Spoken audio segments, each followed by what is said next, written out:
ମାଳିର ଶିକ୍ଷା। ଗୋଟିଏ ଗାଁରେ ମାର୍ଲିନ୍ ନାମକ ଜଣେ ମାଳି ରହୁଥିଲେ। ସେ ଗଛ ଲଗାଇବାକୁ ବହୁତ ଭଲ ପାଉଥିଲେ। ଦିନେ ତାଙ୍କ ପୁଅ ରୋହନ ପଚାରିଲା, ମା, ତୁମେ ସବୁବେଳେ ଛୋଟ ଗଛ ଗୁଡ଼ିକ ପାଖରେ କାହିଁକି ଛୋଟ ବାଡ଼ି ବାନ୍ଧି ଦିଅ? ମାର୍ଲିନ୍ ହସିଲେ ଏବଂ କହିଲେ, ଯେତେବେଳେ ଗଛଟି ଛୋଟ ଥାଏ ତାହା ସହଜରେ ଭୁଲ ଦିଗରେ ବଙ୍କା ହୋଇପାରେ, କିନ୍ତୁ ଏହି ବାଡ଼ିଟି ତାକୁ ସିଧା ବଢ଼ିବାରେ ସାହାଯ୍ୟ କରେ। ଯଦି ସେ ଛୋଟବେଳୁ ସିଧା ବଢ଼ିବା ଶିଖିବ, ତେବେ ବଡ଼ ହେଲେ ମଧ୍ୟ ସେ ସେମିତି ରହିବ। ବର୍ଷ ବିତିଗଲା। ରୋହନ ଜଣେ ଦୟାଳୁ ଏବଂ ସଚ୍ଚୋଟ ମଣିଷ ଭାବରେ ବଡ଼ ହେଲା।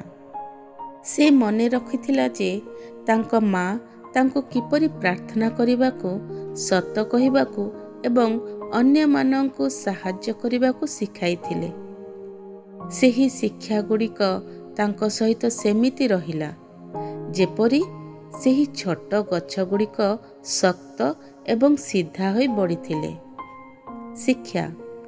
ପିଲାମାନଙ୍କୁ ପିଲାଦିନେ ଦିଆଯାଇଥିବା ସଂସ୍କାର ଏବଂ ମାର୍ଗଦର୍ଶନ ସେମାନଙ୍କର ସମଗ୍ର ଜୀବନକୁ ଗଢ଼ିଥାଏ।